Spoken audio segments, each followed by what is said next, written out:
खेळ खातं केंद्रामध्ये माझे सहकारी जरी वेगळ्या विचारात आम्ही काम करत असलो तरी किरण रिजिजूंनी खेलो इंडिया नावाचा जो उपक्रम केला तो देशात खरंच या संपूर्ण क्षेत्रामध्ये प्रचंड नवीन मुलांना त्याच्यात संधी मिळाली.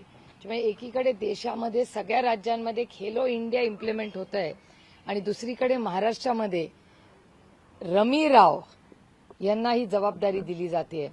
खेळ असेल, मायनॉरिटीज असतील, या सगळ्यांचे इश्यू अतिशय गंभीर असतात आणि सरकार तेच आहे. त्यामुळे ज्यांनी महाराष्ट्राचा अपमान केला, महाराष्ट्र सरकारचा अपमान केला, सरकारला भिकारी म्हणलेल्या माणसाला पुन्हा एकदा एक वेगळं खातं देणं, कॅबिनेट मिनिस्ट्री ठेवणं हे अतिशय चुकीचं आहे. माझी या सरकारकडून जास्त अपेक्षा होत्या. हे असंवेदनशील सरकार आहे. जो माणूस त्यांच्याच सरकारला भिकारी म्हणतो, शेतकऱ्यांचा अपमान करतो, काळ्या मातीशी इमान राखणाऱ्या तुमच्या आणि माझ्या अन्नधान्य पिकवणारा, जो तुमच्या माझ्यासाठी रोज कष्ट करतो, अशा शेतकऱ्याचा अपमान करणाऱ्या माणसाला प्रमोशन देऊन ज्याचा राजीनामा घ्यायला पाहिजे त्याला महत्वाचं स्पोर्ट्स खातं दिलं जातं. हे अतिशय दुर्दैवी आहे. मी त्याचा जाहीर निषेध करते आणि पुन्हा या असंवेदनशील सरकारला विनम्र विनंती करते की अजूनही वेळ गेलेली नाही, राजीनामा घ्या. आज नाही उद्या ते परत काहीतरी करतीलच तर राजीनामा देईल. मोठी त्यांना किंमत या सरकारला मोजावी लागेल. हा माझा आहे, तो रेकॉर्ड करून ठेवा. भावनांशी खेळत आहेत की त्यांना क्रीडा मंत्रालय देऊन? अर्थातच खेलो इंडिया हा केंद्र सरकारचा फ्लॅगशिप प्रोग्राम आहे. मुलांची करिअर्स होतात. आजच सकाळी सिंहगडची एक कुटुंब आलं होतं, त्यांची लेक आज स्केटिंगमध्ये एशियामध्ये खेळते. अशी रोज कुठल्या ना कुठल्या प्रत्येक घरामध्ये क्रीडामध्ये करिअर करणारी प्रत्येक युवा पिढी असते आणि त्यांना भिकारी, शेतकऱ्यांचा अपमान करणारा, 1 रुपया पण काय, सरकारला पण भिकारी म्हणतात, शेतकऱ्यांना पण भिकारी म्हणतात, नंतर पत्ते खेळत बसतात. मग पत्त्याचं काही डिपार्टमेंट या सरकारने काढून रमी रावना त्याचं मंत्री केलं तर माझं काही म्हणणं नाही.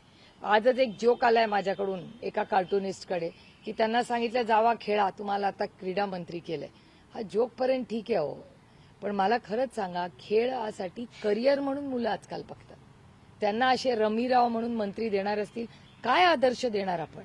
इकडे किरण रिजिजू खेलो इंडिया देशात चालवतं आणि दुसरीकडे महाराष्ट्रामध्ये रमीराव कामाच्या वेळात पत्ते खेळत बसतात. ही कुठली संस्कृती?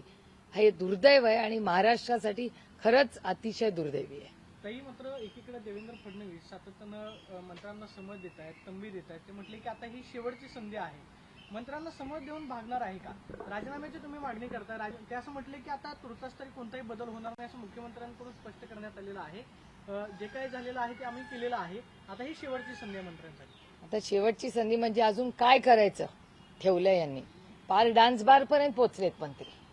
आता ह्याच्याहून पैकी कुठली गलिच्छ कृती केली की राजीनामे देतील हाच मोठा प्रश्न आहे. आणि हे महाराष्ट्राच्या इमेजसाठी संपूर्ण देशामध्ये महाराष्ट्राची प्रचंड बदनामी होते. काल संध्याकाळी मी एका खासदारांच्या कार्यक्रमाला गेले होते. तिथे मला खासदारांनी सांगितलं, अरे तुम्हाला रमी राव, हे मला नाव कुठून आलं? हे पार्लमेंटमधूनच मला ये तुम्हाला रमी राव का बदल दिया शाळेत डिपार्टमेंट. हे दिल्लीमधले खासदार चेष्टेने महाराष्ट्राबद्दल बोलताय. ते दुर्दैव आहे आणि सगळ्या पक्षाचे. असं समजू नका की ते बोलणारे विरोधी पक्षातले, सत्तेतल्या पण लोकांचं तेच मत आहे. मॅम, काल मालेगाव ब्लास्टमध्ये जो वर्डिक्ट आला आहे, सगळे जे आरोपी होते त्यांना निर्दोष जे आहे सांगण्यात आलं आहे. तुम्ही या सर्वात पहिले तुम्ही या वर्डिक्टला कसं बघता? हे बघा, एक वर्डिक्ट आहे, शेवटी कोर्टाचा मान सन्मान केलाच पाहिजे. आता त्या ऑर्डरमध्ये काय, मी ती ऑर्डर काल वाचलेली नाही, पण ती ऑर्डरमध्ये काय त्यांचं म्हणणं आहे हे वाचल्याशिवाय पूर्णपणे बोलणं योग्य राहणार नाही, कारण का विषय संवेदनशील आहे. पण संघ संचालक मोहन भागवत यांना धरून आणण्याचा आदेश होता आणि त्यांना म्हणजे त्या गोष्टींना घेऊन दबाव होता, असा एक निवृत्त पोलीस अधिकारी आहे महबूब मुजावर, त्यांनी असा मोठा खुलासा केलाय. एटीएसचे ते अधिकारी. आपण कसं विश्वास ठेवणार? म्हणजे कशावरनं? हा महत्वाचा मुद्दा असा आहे की कोर्ट ऑर्डरमध्ये ते आहे का? कोर्ट ऑर्डरमध्ये असेल तर आपण त्याच्यावर चर्चा करू. इतक्या वर्षांनंतर काही स्टेटमेंट्स, आणि आजकाल ना पार्लमेंटमध्ये पण ही पद्धत झाली आहे की लोक पुस्तकं लिहितात, त्या पुस्तकातल्या काही गोष्टी आउट ऑफ कॉन्टेक्स्ट वापरल्या जातात आणि लोकांची बदनामी केली जाते. मला असं वाटतं विषय अतिशय संवेदनशील आहे, त्याच्यामुळे आपण सगळ्यांनीच त्याच्याबद्दल संवेदनशील पद्धतीनेच बोललं पाहिजे. ताई, बीडच्या महादेव मुंडे प्रकरणामध्ये एसआयटी स्थापन करण्याचे आदेश जे आहेत ते फडणवीसांनी दिलेले आहेत. याआधी आपल्याला माहिती आहे की बीडमधलं संतोष देशमुख हत्या प्रकरण असेल, त्यामधला मुख्य आरोपी अजूनही मिळत नाही.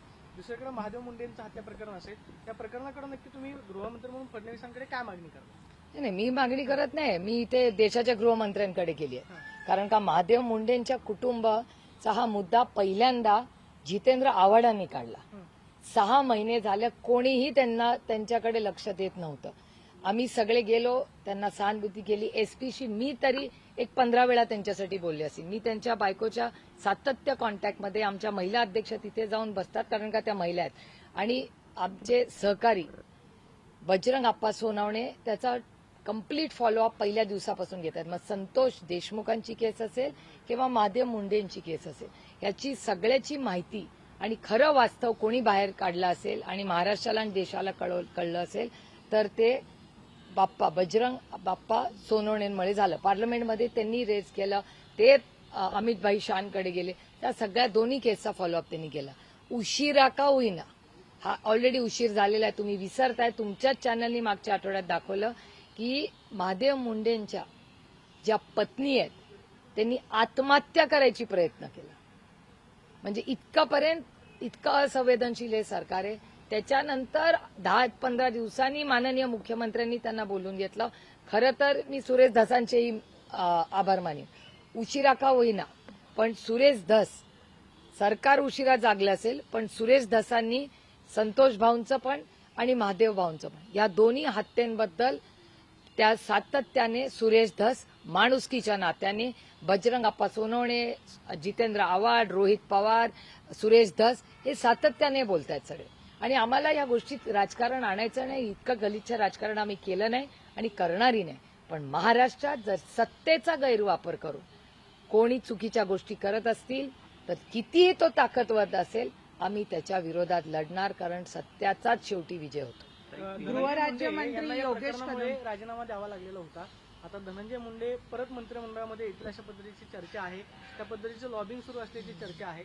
धनंजय मुंडे यांना परत मंत्रिमंडळामध्ये घेणं तुम्हाला काय वाटतं? सरकारला तुम्ही काय आवाहन करा की ज्या एकतर ते घेणार आहेत का नाही मला माहिती नाही. जर घ्यायची वेळ आली तर मला काय बोलायचं ते बोलीन.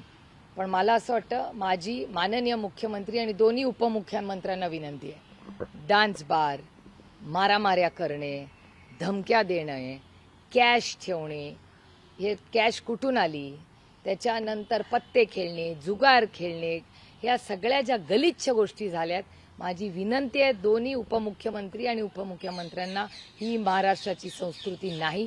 ह्याच्यासाठी नाही तुम्हाला लोकांनी मतं दिली. लोकांनी विश्वासाच्या नात्याने तुम्हाला मतं दिली आणि हे सरकार विश्वासघात करतंय महाराष्ट्राच्या मायबाप जनतेचा.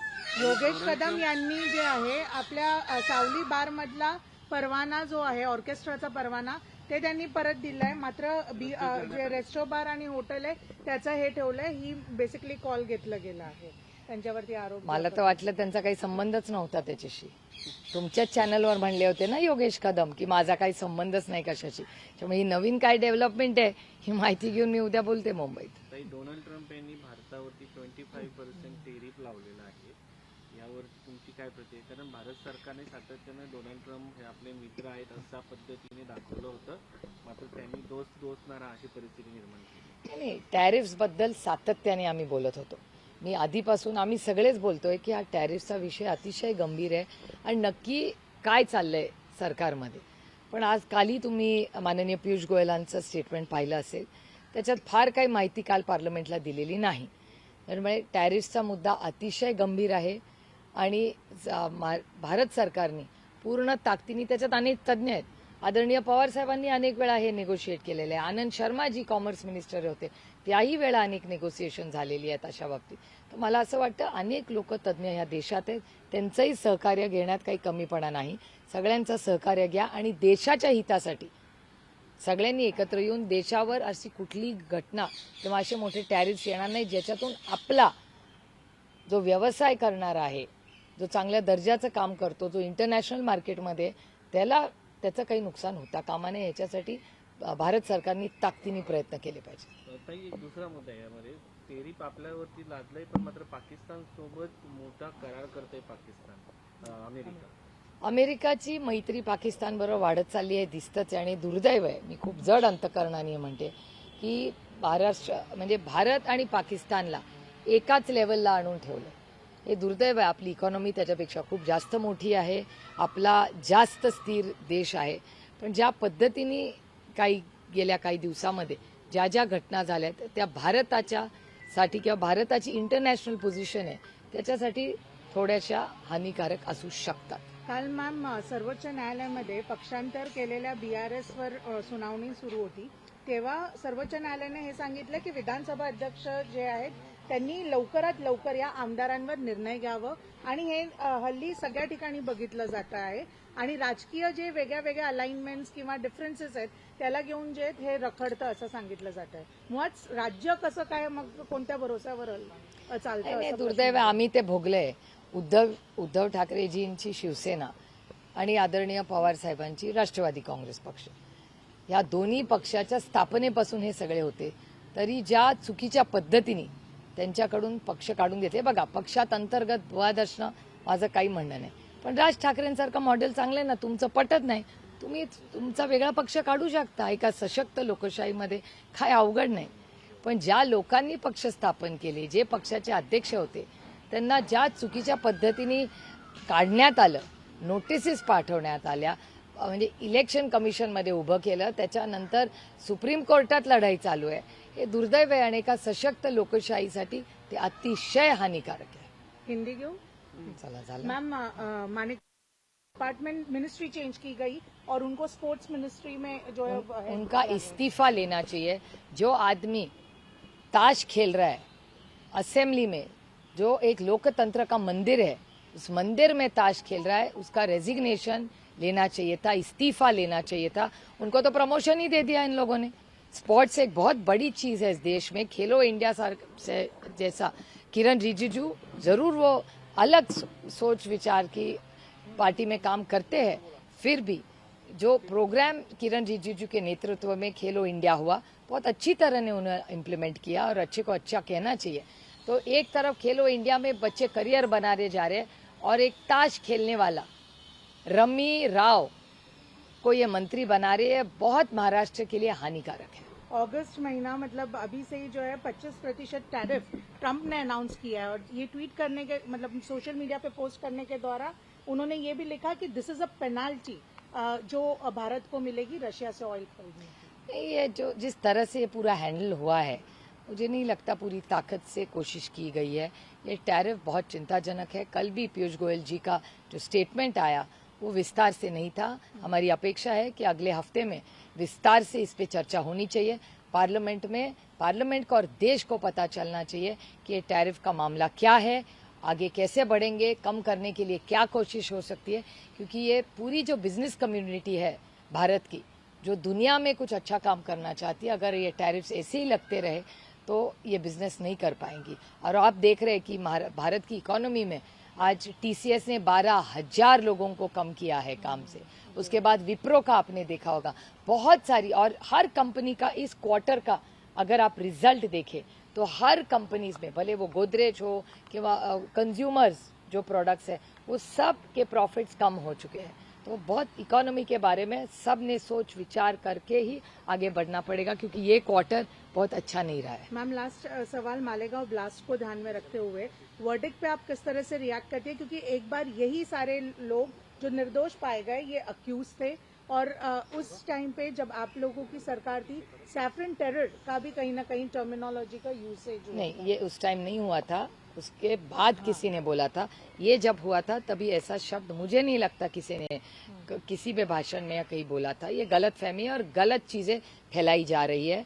सबसे बड़ी बात इसमें ऐसी है कि जो वर्डिक्ट है, वैसे तो कोर्ट का वर्डिक्ट है, उसको मानना चाहिए, लेकिन मैंने खुद ने पूरी ऑर्डर नहीं पढ़ी है। मैं ऑर्डर पढ़ के सोमवार को आपसे विस्तार से इस विषय पे बात करूंगी। ताई, राहुल गांधींनी केंद्रीय निवडणूक आयोगावरती आरोप केलेला आहे की निवडणूक आयोग भाजपसाठी मतांची चोरी करतोय आणि चोरी होत असल्याची 100% पुरावे आमच्याकडे आहे। विशेषतः महाराष्ट्रातल्या विधानसभेच्या निकालावरती राहुल गांधींनी संशय व्यक्त केलेला होता। खरंच केंद्रीय निवडणूक आयोगामधून पारदर्शकता जी आहे ती पाळली जात नाही का? नाही, हे जे नवीन ज्या पद्धतीने नावं वाढवली जात आहेत, कमी केली जात आहेत, लाखोंनी नावं लोकांना हॅरेसमेंट होते त्यामुळे लोकांना त्रास होतोय, कागदपत्र, त्याच्यामुळे नक्की काय चाललंय कळत नाही। म्हणूनच ह्याच्यावर एक सविस्तर चर्चा आम्ही संसदेत मांडतोय, पण सरकार काय त्याला हो म्हणत नाही। जर काहीच अडचण नसेल तर सरकारला काय अडचण आहे चर्चा करायला? एबीपी माझा, उघडा डोळे बघा नीट.